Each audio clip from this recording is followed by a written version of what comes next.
RNG stands in front of them in their home stadium. If that was the situation where RNG were actually third, Rogue Warriors going into the finals would be enough to secure them into Worlds. And that's what they missed out here, but they're going to have to deal with the reality. RNG, they're going to go back to their comfort pick of Rise. Yes, they will. They'll lock down the Rise, but also lock out the Urgot. No more of that from Doinby. You're going to have to show us something else. A Kali ban towards Rogue Warriors as well, and the Talia.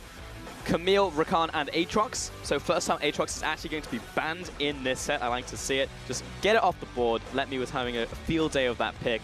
Rise picked up, and the response of the Gragas from Rogue Warriors. Gragas is way too important for RNG. It's their stable pick at the moment, and for Rogue Warriors, they can play it in the support role. We haven't seen Flawless use the Gragas yet, but for Kahlua, it is something that he can play to protect the AD carry. Now looking towards the next pickup, it will be the Alistar. I like it very early on. Rakan already off the field, but Tamken's still up for RNG if they want it. And you know, they love their Protect the Uzi compositions. For them to lock down their bottom lane right now, I wouldn't be surprised. And instantly I have to swallow my words because it will be the first game that Flawless does play the Gragas all split long. And they're still going to go for the Alistar for Kahlua. So there's still a good chance for a strong kill combination in the bot lane. Gragas is one of those champions that if you couple up with the CC with the flash early on, there's a lot of times where you just can't execute. You're just dead. I appreciate you taking defeat there, Clement, but remember this is the team with Doinby, and his champion pool consists of all million champions, all 151 Pokemon. He'll pick anything into the mid lane. So could still go that most likely going to go to the jungle with the Alistar already picked up. Tamkench and Varus, there you go, bottom lane from RNG. And again, SMLZ putting his chips down onto Misfortune. And once again, they are going to be having to look for crowd control early on to force people into the bullet time. RNG, again, they have very strong flanking options, and I think that's such a dagger to the throat of Misfortune. Whenever you're trying to open up, you have to make sure the entire squad of RNG is actually in front of you, or else they could just realm over to the back. They have the Abyssal Voyage for that as well. So even though they take away the Gragas, I feel like RNG still have their favorite tools, their flanking tools and their 1-3-1 tools. And Uzi even gets his Varus on top of that. Cassiopeia ban towards Doinby, that is typically his fallback when it's not a tank in the mid lane, when there's not a Rise, then it will be the Cassiopeia as like the plan B. And the counter picks that we've seen for the mid lane Rise have been Cassiopeia, Orianna, and Syndra. So those are the three big ones that we might be looking for.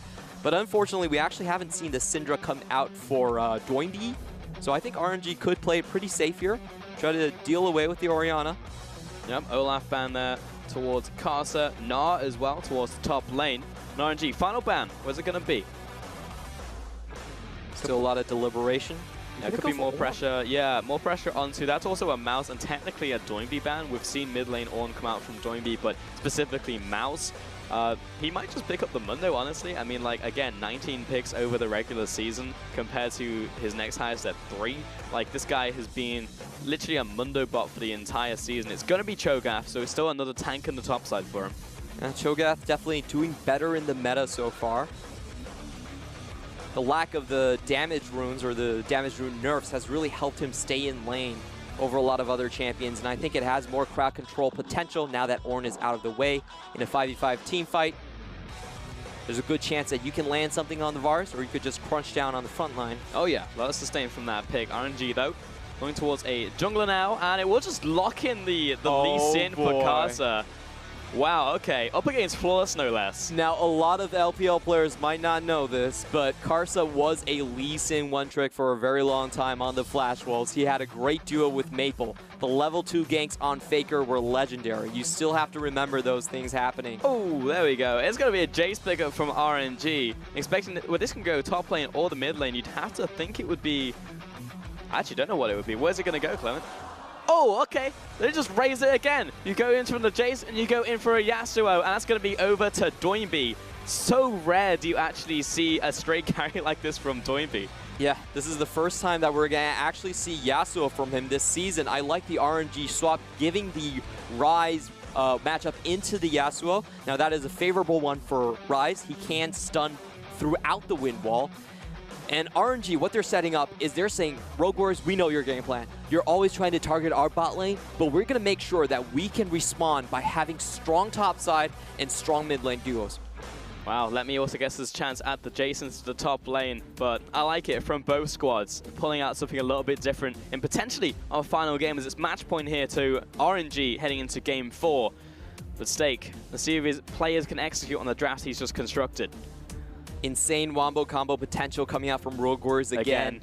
Every member, aside from the Misfortune, can provide a knockup. That's true, yeah. It's a lot of catch potential. Yeah, there's a lot of catch potential. There's a lot of ways for Yasuo to find the perfect last breath as well into a team fight. The setup's there for the Misfortune.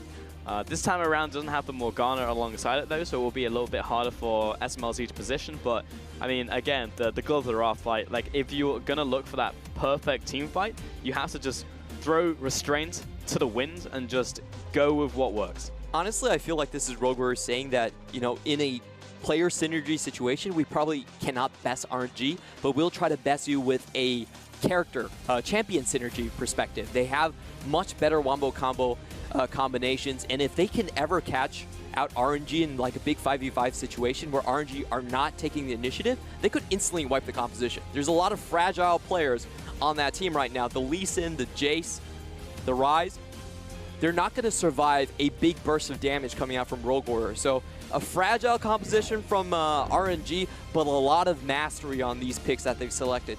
Yeah, a lot of ifs coming out from you, Clement, but remember this is Rogue Warriors and it's a composition we see so often. It's just like it's not an if, it's a when they're going to attempt to go for those fights, because they will do it throughout this game. It's a Blood Moon on the Rift as we get into our 4th, potentially final game. Match point for RNG. We'll see if they can sweep them right here or whether this can be the start of a comeback from Rogue Warriors.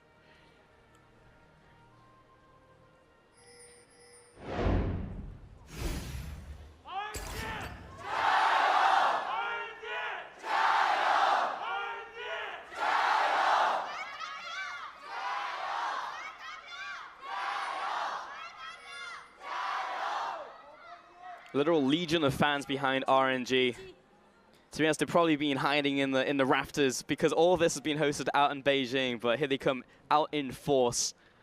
That was also the loudest cheer we've heard for Rogue Warriors the entire day. They know that this could be the end right here. They need their strength, they need their energy, and this is going to be 2 sets of Dark Halves from the Misfortune and 1 on Cars on the Lee Sin as well in this game. Been seeing quite a few Dark Harvests go down now that Electrocute was nerfed. Haro also took it yesterday. And what we should really notice is the level 2 kill potential. Doinby is not running Cleanse. So what I've seen from Karsa do before is that he will ward hop and then just deal the E for the extra slow and just kill someone like that. Let me right here. Dropping Mouse down to half. Also running him back to the minion wave as well. Yeah, you can't do that, Mouse. You can't. You can literally counter step to the minion wave side by side with Jace. He will punish you again at level 1. It's a bit unfortunate from Mouse right there. Let's see if he has the minion wave pushing towards his side as well. Okay, at least that is going into his favor, so he doesn't need to worry much. He just needs to expend the teleport probably. Yeah, Conquerors right here from Let Me into this tank matchup, going for Taste of Blood as well in the early game sustain, but that was a massive misstep coming out from Mouse. There's no reason why Let Me would not punish there. Yeah, and what could have happened right there is that the wave could have RNG'd and actually pushed toward Jace, and that would have been an absolute disaster for Mouse in the top lane. He does see Karsa, I believe.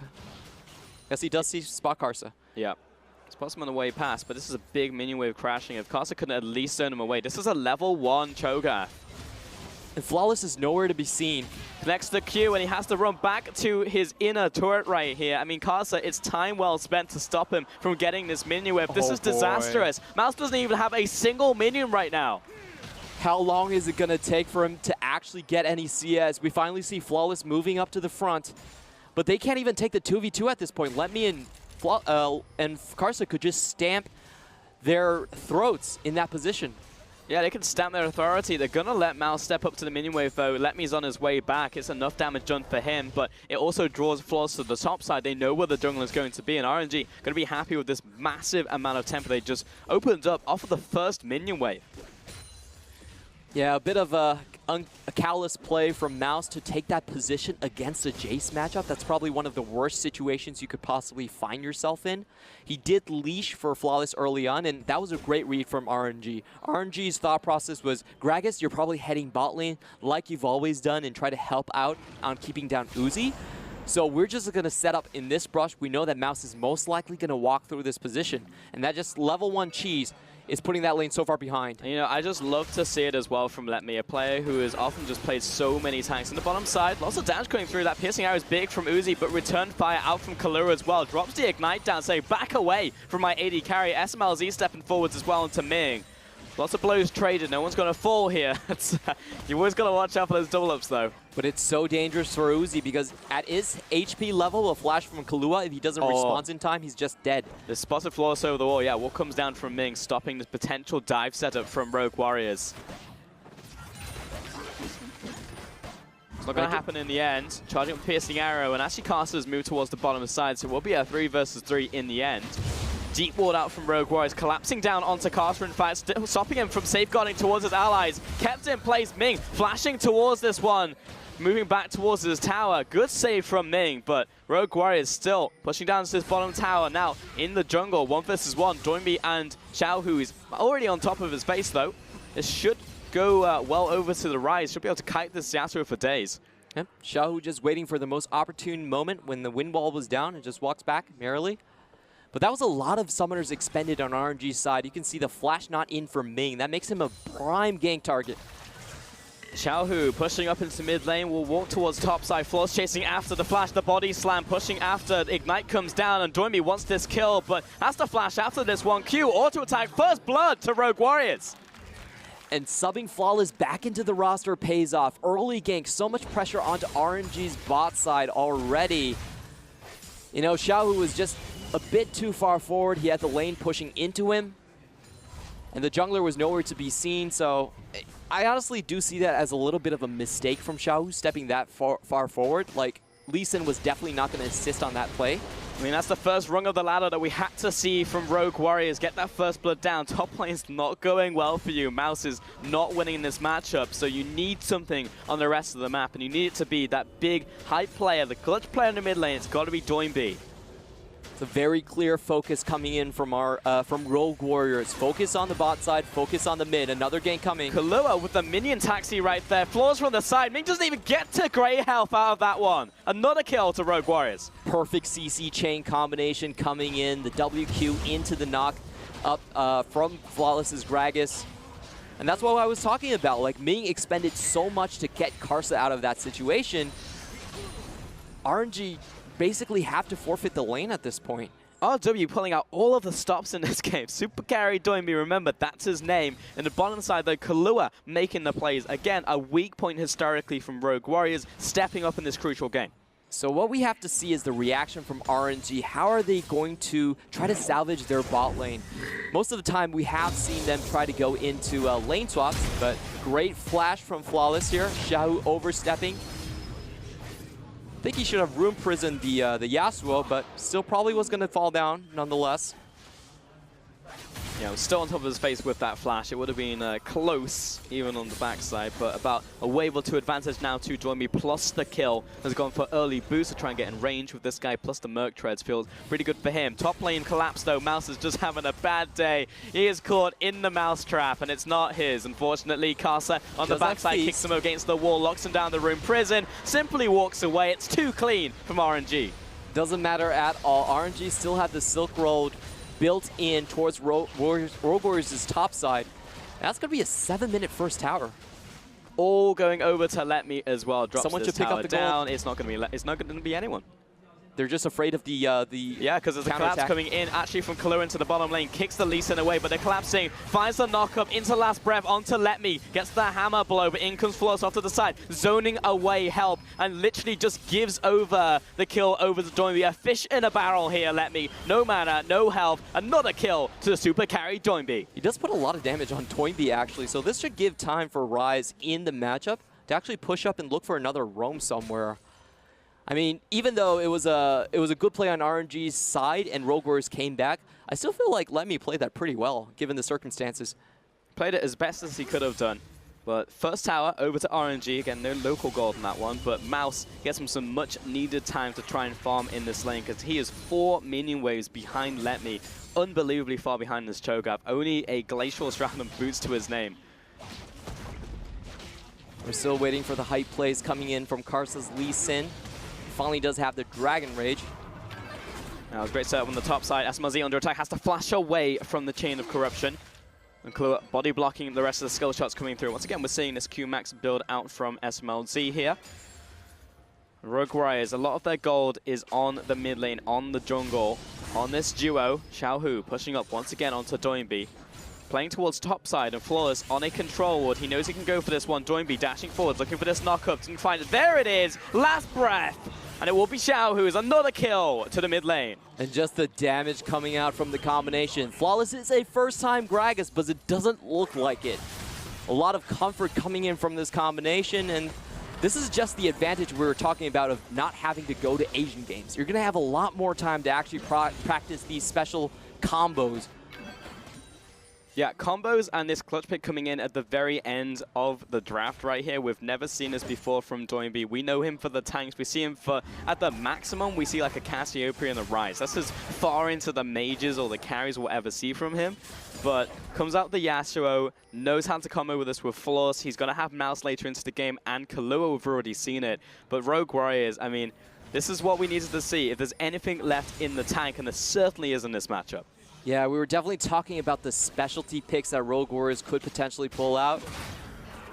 2 special picks we've never seen this split, paying off dividends for them. SMLZ getting access, turned around with a bullet time. It's going to be the gobble up from Ming, but he wants to push forwards because he knows the jungle is coming in. Ming gets the kill, flash away from Uzi. Flash after, barrel comes through, explosive cast for the kill. Knocked against the wall though, and this is going to be cleanup time for RNG. They get 1, they get 2. Now they're looking at Kahlua. They want beef on this menu. Sidesteps the overload, but Ming tanking the tower, and it comes Lee Sin. Karsa claims his 3rd. And the double kill coming in. That was a great realm warp onto the back for Rogue Warriors. A 4v2 situation to start the fight out. It looked really, really close for Uzi.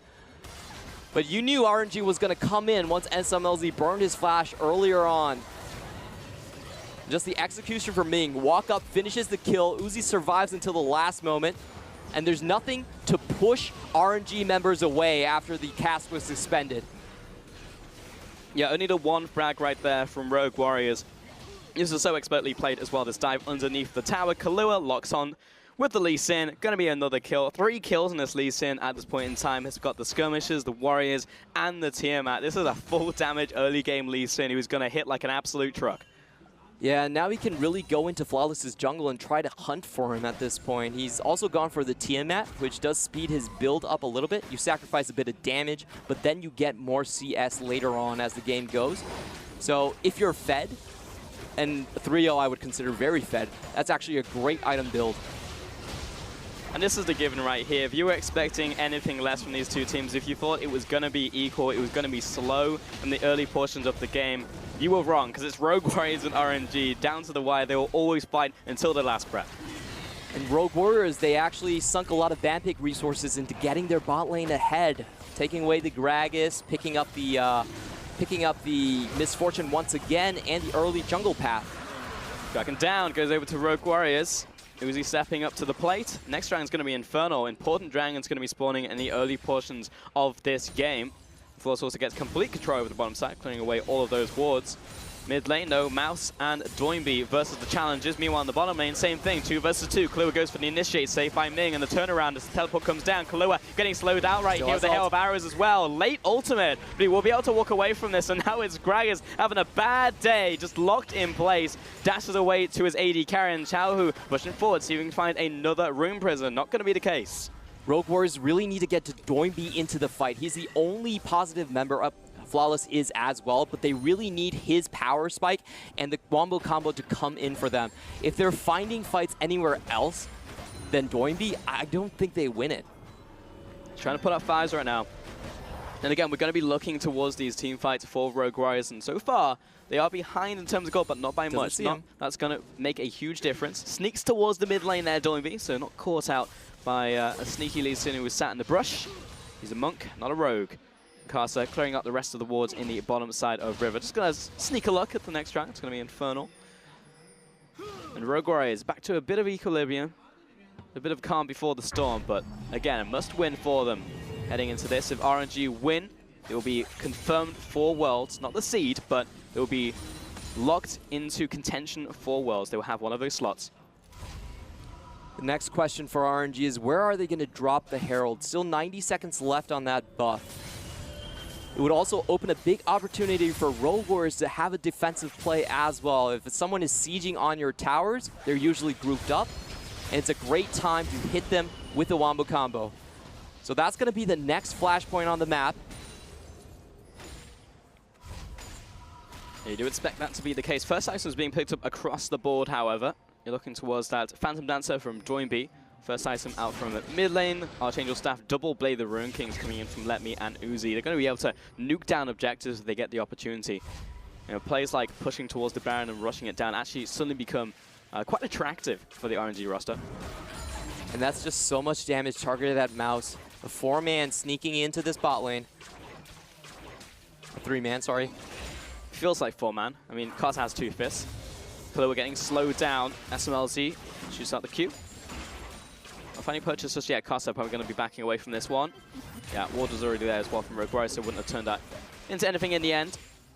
Kata just shows himself, takes out that ward, moves up river, but it's really just set up, again, as you mentioned, for the next objective, which should be around this dragon. So I think RNG are actually delaying the group push, and they're just trying to chip towers down one by one. They do have advantages in terms of their jungler, in terms of their bot lane, so they're willing to take the towers a bit slower and just ride out the CS leads. I'd expect them to make a push in the next 30 seconds or so. Herald's just being placed down right now, actually, from Kasa. There it is into the mid lane. I'd be surprised if they just didn't do anything with it. Ming grouping up into the mid lane with the rest of his team. Setting up for this charge. Relatively healthy tower, though. Joinby, unfortunately, that will not stop Shelly, but we'll be able to clear out the rest of the minion wave, though. So it's not going to be the tower take, though. Just drop it very low. RNG have perfect vision set around this push. They back out as soon as Mouse arrives to the battlefield. They don't want to look for the 5v5. That's the only way they give up their early game advantage. And they just go back to farming after getting the temple lead from grouping mid. Kasa, straight on vision right here. In fact, all of RNG is. Rogue Warriors looking for their own counter push, now pushing into the jungle bot lane. Undefended though, they might be able to make the rotation down there. Xiaohu does have his ultimate, however, so they will be able to round warp towards the area if Rogue Warriors trying to force it. Top lane though, Drogath still just on struggle streak, and on that streak with him is a big old bully. It's Let Me on this Jace, about 45 farm ahead. Goes for the early Blade of the Rune King. Here's the Tam Kench though, cutting off SMLZ over the wall, and there's Kasa, flash kick against the wall, executed. Now Flawless trying to wobble away from this fight. I don't know what Gragas does, I don't know how he gets out of a fight, but it's not like that. That's 2 kills onto Rogue Warriors. And RNG, just with their semi-global tools, are able to catch Rogue Warriors out again. They're just so adept at using these. And I feel like Rogue Warriors, they hesitated to commit to the tower. Like, they were looking to push it, but their members were also very split at the same time. Joinby was already trying to go back to defend the mid. And when RNG are freed in these type of rotations, you have to full commit to every single move you make. You can't really split out and hope RNG shows themselves one by one. Yeah, this is one of those games as well where it's just Kasa versus the world. When you pick the Lee Sin, it's a declaration that's like, I will either snowball the early game or we lose. And we've seen this already out of Klid. We saw it against their opponents as well. It's just like this baits them into Lee Sin pick, but now the collapse into the bottom lane. Kahlua chases after, gets the knock back into the final breath right there. Kasa saved there from Ming, chases him back to the tower. Kahlua can't get in range. And again, the Tam Kench comes up safe. And this is why Ming will pick Tahm Kench even after all of the nerfs. He always shows up in the nick of time. An ultimate expended from Joinby, Ignite going down, still can't find the kill. That must be so frustrating. Yeah, he was the one to deliver him actually into the bottom lane, so they knew he was there. But SMLZ gets caught out. Wrong side of the wall, wrong side of town. Yeah, 5-man collapse. He was trying to push the wave in solo. You really can't do that when RNG have so many global abilities. Can instantly get behind him. Abyssal Void and the Round Warp will do just that. But again, Kasa having A phenomenal game 4 here, 4 and 0 in fact, still going towards straight damage. I mean, he can just do this all day, to be honest. He's still ahead of the curve by a long shot. And who's going to stop him, really? I mean, like, Cho'Gath is just having a bad day. Gragas is going to be the one with his ultimate, but he's not going to stand in front. His squishy targets, the squishy damage dealers, are the one that he's after in these skirmishes. But at some point, they're going to have to face Doinby. Flash after, double knocker comes in, last breath. But again, Ming just with the save. You can't get past him. And another ultimate wasted by Doinby. He still can't get anything. I sense desperation coming out from this combination. Doinby started the laning phase out so well, but RNG danced around him constantly, always finding picks outside of his range. And we talked about the pick potential out from Rogue Warriors in Champions League. Like, this looks fantastic. The setup's there from Yasuo. But if Tahm Kench is anywhere near the area, he's just going to save the target. Your first target actually just has to be the Tahm Kench to prevent him from saving anyone else on this roster. Because even though it's relatively squishy across the board, no one has really felt threatened in these fights. In RNG, they're just always taking the first foot forward. And with that type of play and situation, Rogue Warriors, they just can't find any of the combinations. They're finally going to get their last breath off. This is the big fight they're going to be looking for. Doesn't get the smite down, and now he's completely by himself, getting ripped apart. Will move away from the fight, but the rest of the team moving in there. Let me on the backside, flashing over the wall, and Karsa, critical HP as well. Doinby finished off by the shock blast. Another save out from Ning right there as they clean up the rest of the fight. A 1 for 3. Here comes the Abyssal Voice, looking for that slowdown flash after. Sidestep out from SMLZ. He looks to turn around, knock up right there, but another collapse. 4. Everyone stayed there. Everyone's in the round one, but connects the Q. Karsa with his 5th. And RNG just with a beautiful chase down. It doesn't matter. Rogue Warriors hard committed onto killing Uzi. They sent everything at him, got the feast down, but they couldn't finish off the fights. Ming once again saving the low health members away from Rogue Warriors. I applaud Rogue Warriors. They had to take that fight. They had to make use of the Yasuo and the last breath. But unfortunately, outplayed once again by RNG. And the crowd just goes absolutely ballistic for RNG, getting a huge fight and a huge fight win here. Take the dragon and then kill multiple members of RW, and it looked good for a second. I actually thought we were going to have the turnaround. Yeah, it did look extremely good. It looked like Lemmy and Uzi were going to fall down at the start of the fight right away. Karsa was low as well, but Xiaohu with the cleanup ability and just the low health members unable to fall down on RNG's side. We're talking about Wombo combo. You need to land multiple targets with that, and they could only find the singles. And that round wall coming out there is like, you're not going anywhere, buddy. SMLZ, you sit down. Going to be another kill into this misfortune. No real way to get access into these fights and lay down a bullet time at all. I love how bloodthirsty that realm warp was as well, because if you're playing it safe, you send 2 forward and 2 close in from the back. They were all in. Uzi right there. Looks like Xiao, who's been stealing some of his fans, actually dropped his percentage from the first time we saw him. But Xiao, who's had some real big plays in this series. RW, not going to be dissuaded. 6,000 gold down, still pushing up the mid lane, staying out on the map, preventing RNG to easily go towards big objectives like the Baron, which has just spawned 22 minutes now. Something to be contesting. And of course, you've got to have multiple Infernals. It's in the script for a match point game here for RNG. For them to punch in their ticket to Worlds, it's got to be multiple Infernals. That's just the RNG luck working out for them. But for Rogue Warriors, in this type of composition, it's less about the gold lead and more about the target selection. Uzi in the last fight didn't get to cast anything before he fell down. They could repeat that fight once more. So RNG, they still have to play incredibly carefully when they're grouped up against Rogue Warriors. And Mouse, not being a good day, but he's finally picked up his first item. He's got his Righteous Glory moving towards the second now. He's starting to get tankier. Be able to move towards those fights, but SMLZ has not found any way into this one. 0 and 5 collectively in this bottom lane. Getting punished so hard by Karsa and the Realm Warp. Rogue Warriors, they have to contest the second Infernal Drake, but the question is, how will they actually do it? They can use Mouse to force their way through the jungle. They're going to be very slow at it. The side lanes are still pushing for RNG. I mean, you're looking at a multi-man knockup into a last breath. I mean, that's your way into a fight. But all these are relatively small knockups outside of Flawless landing a cast to start us off right here. So it's difficult to get the last breath onto more than 1 or 2 targets. And by that point, the rest of the team's like, all right, if Ming isn't caught up in the last breath, he just swallows the target, runs away.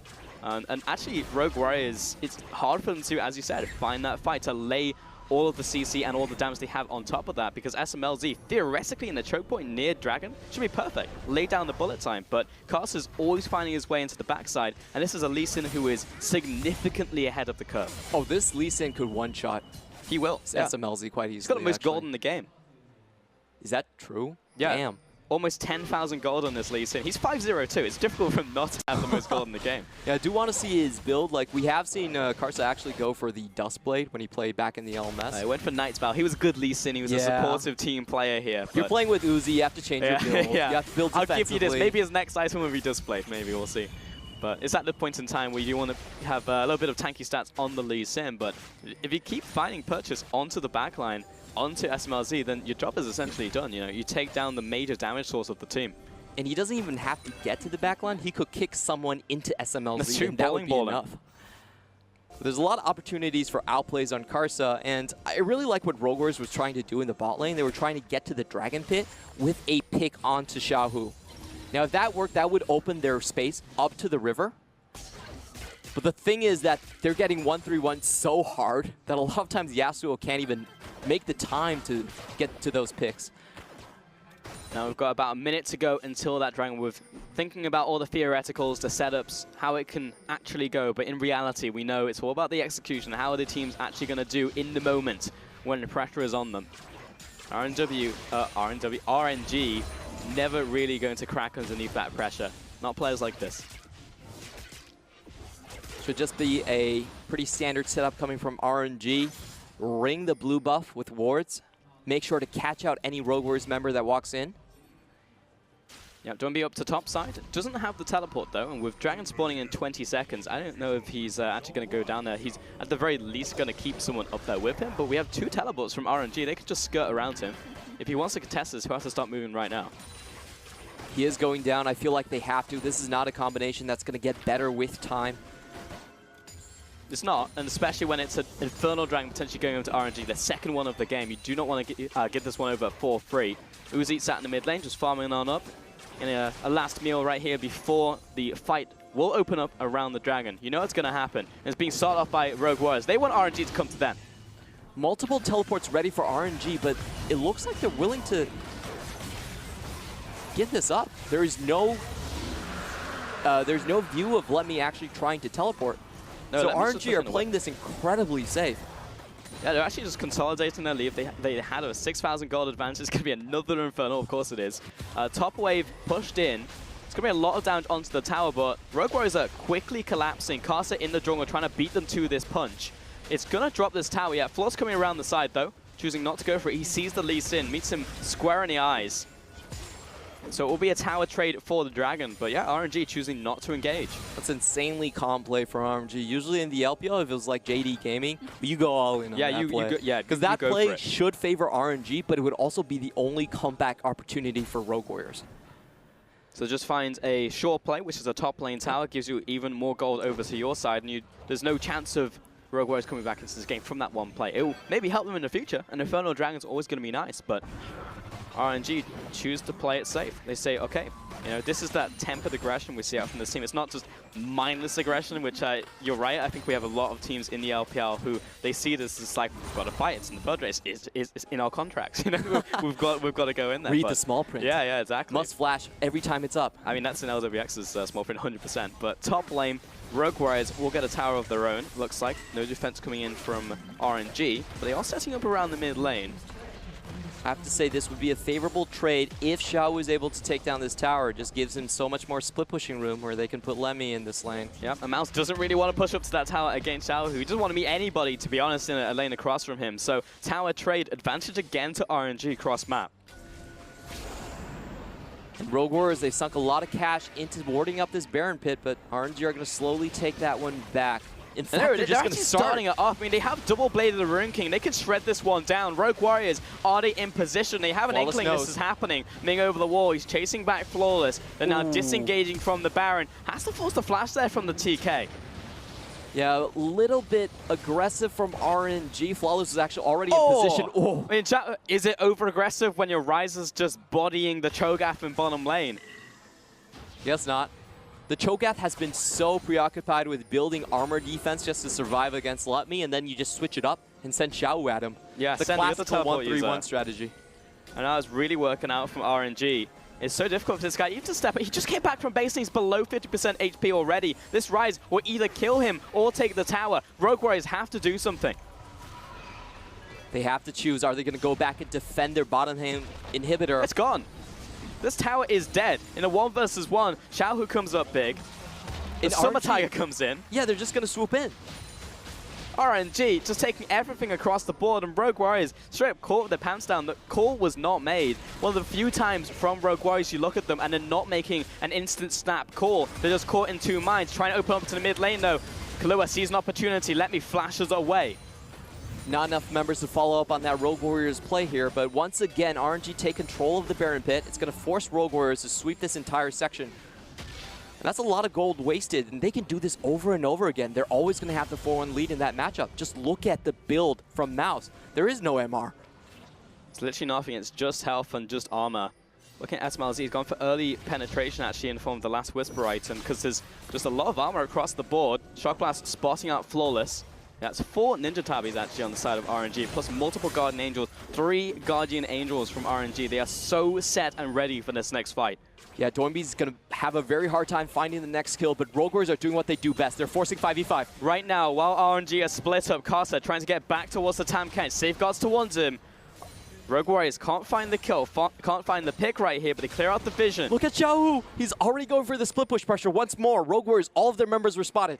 I mean, there's nothing left on the bot side, really, apart from the inhibitor. He's pushing up onto this inner tower. Flashes forward, look for the assassinate! Almost one-shot SMLZ. Kahlua there with the protection, but now rotating into the mid lane. Flawless caught out. He'll flash away, but in comes Ming from the backside. No one expects the Tam Kench. Clutch wall coming up there, out from Doinby, but he ticks down from the Ignite. And what a great ring around the rosy play coming from RNG. No one expects the sudden Xiaohu to be hiding in the shadows right there. A risky play from him for sure, but he does get rewarded very well. There was a chance that he would be running into multiple members of Rogue Warriors coming through that choke point. I mean, he was frankly just hiding in plain sight. Yeah. He was just stood in front of the tower and just baited someone to go towards him. The Baron is still falling rapidly. Mouse stepping up, but he is not tanky right now. He's dropped below third, but here comes the bullet time. The wombo combo's on, and it's a full channel. Xiaohu to the back lines, looks towards SMLZ, but he's trying to clean up right now. Multiple Guardian Angels taken off the board, and Kahlua pushing towards them, but it's not enough from Rogue Warriors. RNG come up big, 4 kills. And they trade 1 for 4 to finish off the entire team fight. Xiaohu started that in such a bad position, standing straight on top of a ward. It doesn't matter. The rest of the members from RNG are way too far ahead. It was a great wombo combo, and the only time that Rogue Warriors composition actually worked as it was intended to, but they still couldn't pull it off 5v4. One shot, one opportunity. The zone comes in. 3 members across the wall. Instant blast cone. Get Flawless out of here. Chase him down. Kill him. Stop the smite opportunity. And Karsa, just with a little bit of help over the wall, will finish off the Baron. And that's a delayed quadro kill coming in from Xiaohu. Hero plays one after the other. RNG, when you give them map control, there's just nothing that they can't do. In this fight, once again, Mouse pushing forwards. I mean, this was the best setup you could possibly hope for. Access with the last breath into a full channel of the bullet time. Yeah, and you could see the back line really melting towards the pressure, but Xiaohu is just too big. He evades the bullet time, walks toward SMLZ, and there's just nothing he can do at that point. RNG smell blood in the water. Look at that damage. 7,500 damage from the Rise in that last fight. Just rips apart the backline. Looks at SMLZ and is like, I'll take your support instead. I'll take anyone who comes near me. And right now, RNG can smell blood in the water. They smell RW's blood in the water, and they smell the World Championship at their doorstep right now. They can just avoid the regionals entirely. RNG right now are just coming for that championship. Yeah, and of course they will be looking towards the first seed in China, trying to evade KT Gaming. That's what everyone wants to evade. But a secure slot here would give them so much more confidence up against their upcoming matches. They're so far ahead in this game. I mean, outside of a literal miracle, I don't see how Rogue Warriors come back into this game. Double one funnels over to RNG, 13,000 gold advantage. Mid lane just finished 4th item coming in. Uzi is big, but it's not even about Uzi in this game. You're looking towards that mid-jungle duo. And this is the same duo that Flash Wolves ran to face up against SKT, just the dueling power. And if you think about the backline potential as well, it's so difficult for Rogue Warriors to set up that wombo combo that they're looking for. Xiao could just teleport into the backline, and he's going to take an inhibitor himself. Literally just stares them down, and it's just like, I'm just going to take this if that's okay, but they just move into the mid lane, see if RW can find this fight right now. Mouse pushing forward with the Righteous Glory, while Xiao, who is still split up, doesn't take the teleport into the fight. Rogue Warriors exposed, though, out of their base, away from the towers, away from the Sanctum. They're toying with Rogue Warriors at this point. You can see SMLZ instantly backs off once the Realm Lord comes down. Into the top lane, they potentially get a pick right here onto Let Me. They do manage to take the Jace down while he was hitting the tower, but in the mid lane, again, it took everyone to collapse, and RNG will still get a tower. There are no flashes for follow-ups on Rogue Warriors. I still think that was a small misstep from RNG. They could have gone more in that situation. And that one kill by a little bit of time here for Rogue Warriors, but time is all they'll get. Because you're right, goal lead extends. The tangibles are down. Bottom inhibitor dead. Mid lane inhibitor tower dropped while that was all resources expended from Rogue Warriors just for a single kill. The amount of flashes and Righteous Glories to follow that up are staggering. And I really like what Rogue Warriors did, actually. You could see that they put the Righteous Glory, they staggered it. So the movement speed buff didn't reduce on top of itself. So it was really well thought out. They saw the 1-3-1. They were going for the 3-man. They did everything right. Just too far behind at this point. Yeah, and Rogue Warriors, I mean, they have been in this position so many times, and so many times they just come out of that one win. It's just like, okay, Rogue Warriors, all right, this is your MO, this is how you win games. But against RNG, who have proven over this set that their tricks won't work against us, your sucker punches, your coming in with those surprise attacks and tactics just doesn't work. We are better in the moment, we are better players, we can make these fights happen.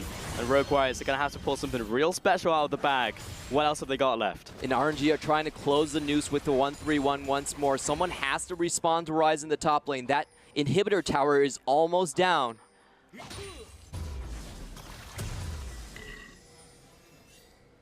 Flows back from base. Picking up everything they can for a potential last fight. Really, one fight could just end this one right now. Elder's going to be the next dragon on the board.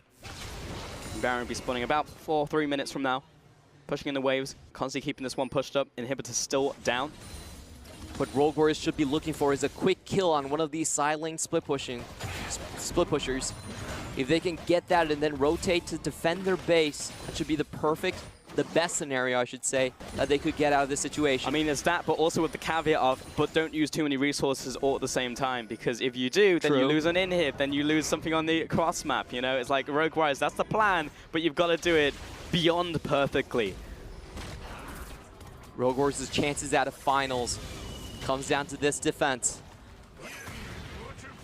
And Rogue Warriors, they're literally cursing RNG as much as they can. If they just lost against JD, they would have had free access, but here they are staring them down right now in the palace, in the throne room. RNG with the Beijing crowd behind them. I mean, yes, you're right. This is the loudest I've ever heard the Rogue Warriors chant come out, but they're met with a legion of RNG fans. There's over 600, 700, I would wager, in the stadium right now, looking for this team to take Worlds. And RNG are just playing so slow and measured. They're throwing different takes at Rogue Warriors. First it was the 4-1, it was a 1-3-1, and then they suddenly group as 5, instantly take down the inhibitor. Rogue Warriors have to make up their minds. The last inhibitor should be where they make their stand. And RNG can wait. They've got deep vision, they've got 2 inhibitors down. Baron's up in a minute, Elder's up in a minute. They can play around these major objectives. They don't need to finish right now. They don't need to make any ballsy plays. We've seen from them already in this game, they are willing to give up in the short term to make sure that there is no chance in the long term that Rogue Warriors find a miraculous fight, find a comeback, finds a random 20% play they turn into a 70% play. In 2017, I remember at Worlds, Frost was talking about the macro deficiencies coming from the LPL region, but this year has been such a market year for growth in that category. People are willing to play slow. They're willing to drag fights out. They're looking at the highest percentage plays. High percentage plays and pure confidence coming out from RNG as well. I mean, every time you see this A roster play, they haven't lost a single game so far in playoffs. They had to start in quarterfinals as well. Wasn't like RNG were just straight in at semis. That was Rogue Warriors. Iana went over to Rogue Warriors and Invictus Gaming. It was RNG and EDG who had to work their way up. One organization already fell. The flagship's down. RNG, honestly, just look unscathed, undaunted. And they're just going to take another safe play, going for the Elder once more. Not trying to force things, not trying to rush things. RNG, they do have the 12th longest game time in the LPL. They're very comfortable for dragging these games out late. But on the flip side, Rogue Warriors rushing down the Baron. They see the Elder being taken. Is there anyone to contest? Though Abyssal Void's coming after. And they're not burning this particularly fast. It's down to 4,000 HP. Over the wall, in comes Karsa. He finds the steal! Rogue Warriors trying to turn this one around. Karsa is out. Xiaohu may not be so lucky. Buy some time. Ming stepping up. Can he find a save? No, he can't. But he takes one with him. Meanwhile, in the base, Let Me versus the big old Cho'Gath. Can he mount this defense? Because meanwhile, Rogue Warriors are taking all the scraps they can. But the recall's being stopped. Mouse pushed under the tower. Drops him in between the towers. He wins the trade, but also in the meantime, SMLZ does go down. It's a 2v2 scenario right in front of the Nexus. Uzi and Let Me, the two-man duo, looks for the last breath onto the AD carry, but Doimi's down for the count. In comes Mouse, trying to defend the carry on the team right now. Flows from the backside, flash forwards, lockdown once again, but Mouse, he's in the dust. Karsa, Ming, everyone bringing up the rear, and RNG, they're looking for the Nexus, and all will kneel before the one true monarchy of the LPL. RNG at the last moments, they win it with style. Karsa once again with a Baron steal. Has been starting that since All-Stars. It delays the enhanced backs coming in from Rogue Warriors. There's no chance for them to defend that. And just the look on Doimi's face. He started this game at 15 minutes with 3 kills under his belt. He was set up to carry, but RNG dance around him. They evade every single fight that he could have possibly attempted to.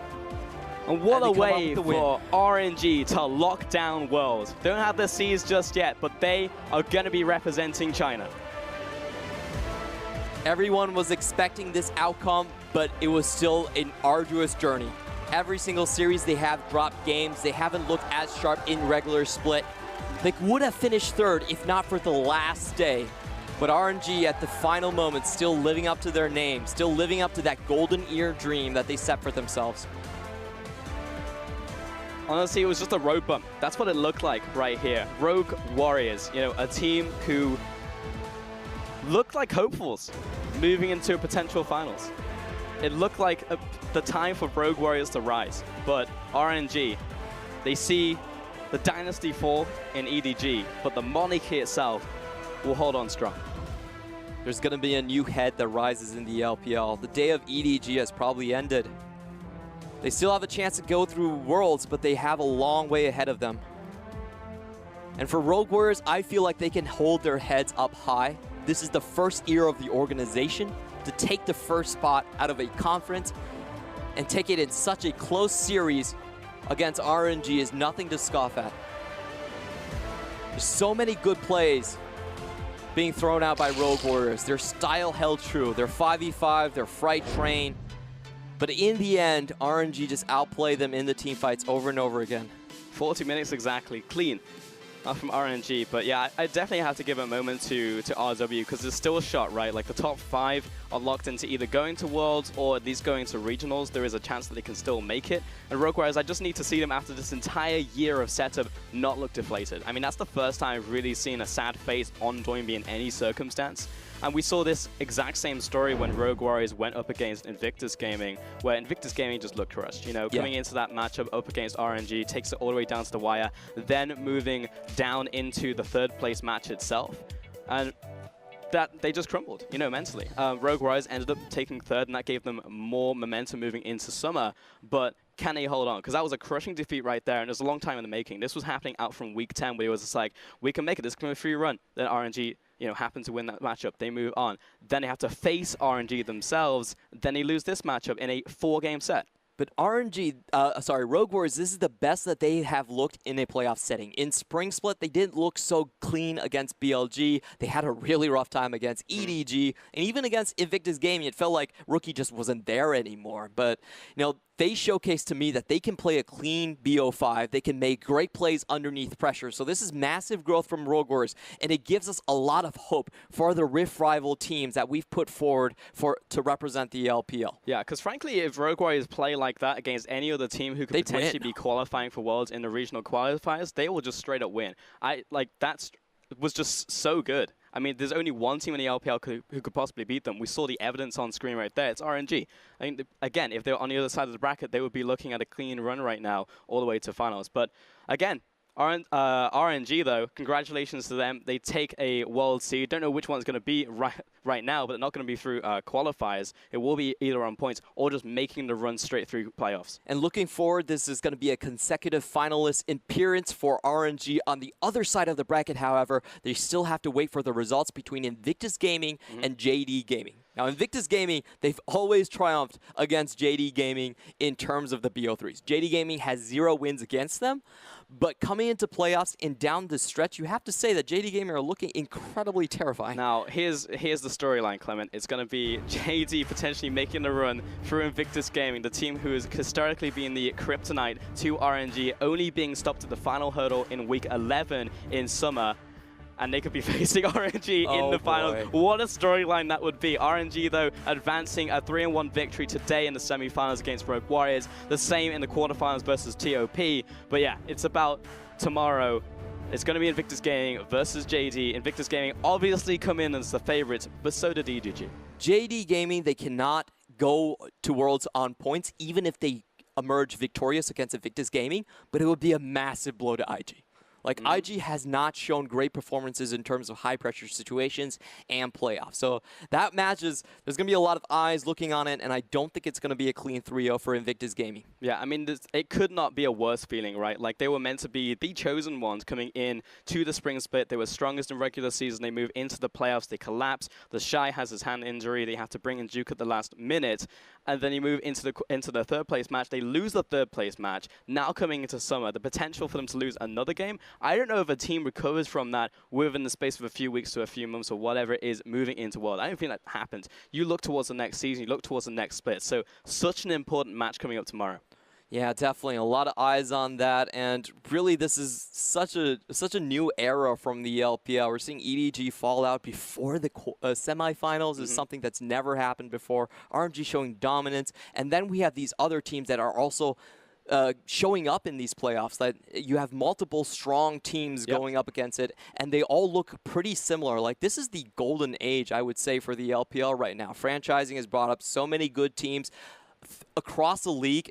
Aside from maybe W, I think every team has gotten stronger and stronger over the split. Yeah, honestly, the script feels too perfect for the LPL right now as we move into potential Worlds. Let's take a look at the championship points, because we were just talking about it. JD, if they make the run right here, they would just straight up auto-qualify, but on points, it's going to be difficult. They'll have to move then into the regionals, which is going to happen pretty much regardless. Invictus Gaming, though, they're right at the bottom. This is a very tough run for a lot of these teams down here to either straight up win the finals or go through the qualifiers. But the important thing is that we definitely know which 5 teams will at least make it to the qualifiers. Those are your top 5 teams. They're guaranteed to be there. TOP, unfortunately, they will not have that chance to actually show up. We're only talking about the big top 5. EDG still have a shot at it, though they will place fairly low because of their point totals down. They're already behind Rogue Warriors in this, and if JD Gaming can pull out something of a win tomorrow, they will leapfrog that as well. And you talk about a golden era, but this is also a new era. You know, it's like, it's not the old organizations. It's not EDG or RNG really who are at the forefront. RNG will maybe taking number 1, but right behind them, who is it? It's not EDG. You know, it's potentially an Invictus Gaming, like, rookie making Worlds is just super hype on its own. You look towards potential Rogue Warriors. Hell, even if JD just come in at the final moment as the dark horses and just manage to overtake them, just super, super cool to see. Yeah, definitely. There's a lot of good talent butting heads with each other. And tomorrow, I think the key matchup we're looking for is definitely going to be Rookie versus Yagao. Yagao, the most banned player in Spring Split, is good on so many champions versus the lane god himself in Rookie. Faker who? Get out the way. Now, this is the true lane kingdom. He's not sitting no bench. Yeah, I mean, this is it, really. Rookie, straight up, like, we talk about it every single split. I feel like Rookie's been here, best mid laner. Yeah. Like, you talk to any other mid laner in the league, and it's like, who do you want to play up against? Who's the man to beat? It's Rookie. Unanimously every single time. I know Icon's been coming after Rookie's name for the longest time. Can't take it. And up against Yagao, I was in his court up against Scout. I mean, 100%. It was just like, that's the contentious issue between him in the mid lane against EDG. But it's just a completely different ballgame when you look at Rookie. Scout may have been having the best year of his career, and that's a real high bar. Yeah. But Rookie, he's never missed a beat. Definitely, and he's just willing to play so many different champions, willing to go all in on the laning phase. He throws compositions out of the way. He just wants to win the lane, and really that is how Invictus Gaming has been defeating JD Gaming. The bot lane has been triumphing. Yep. The mid lane has won out tremendously. Rookie has never had a chance to, Yagao's never had a chance to roam against Rookie, and it's just a complete shutdown for JD Gaming. So a real uphill battle, and they're going to have to pull out some new things if they are going to trump the 18-1 Invictus Gaming from Summer Split. Now, we do have some final paperwork to be signed off on. That is the man of the match, and I'll be going over to Karsa. Congratulations, well-deserved as well. The entire early game was all over to Karsa. Started the game 5-0-2, going back to his old tricks, and he tops it off with a sweet Baron steal. You couldn't really pick a more Karsa-ish game out of his entire career. Yeah, it was everything. You got everything. Everything just in a microcosm right there from Karsa. Just play the whole game back as a highlight reel. So good job, Karsa. Congratulations for that one. And it's just great to see him fly so far with RNG, because I think for what you were saying today about Karsa is that his style has changed, right? Yeah. This is no longer LMS Karsa. He's now LPL Karsa, and he's well adapted to the environment in the LPL. Like, never before would you see him making the play like in mid lane with the Gragas looking for that catch out. Yeah. Even he himself says that he's grown so much coming here and playing with RNG. It was not guaranteed that he would actually be a starter on MLXG. I was very doubtful about that situation, but his growth, his dedication is really paying off. It's great to see him running around with the A roster coming in from RNG. Yeah, I mean, back in spring, I was actually thinking maybe MLXG is better, because Karsa just seemed disconnected with the style. The stylistic matchup from RNG, exactly. Well, for now, we are going to sign off. Make sure to tune in tomorrow. That's going to be a hype semifinals. For now, we're going to head on out. We're going to take a break, and hopefully you guys will as well. It's been a lot of LPL action back-to-back. On behalf of myself, Clement, everyone on the English broadcast crew, thanks so much for watching. We'll catch you again tomorrow.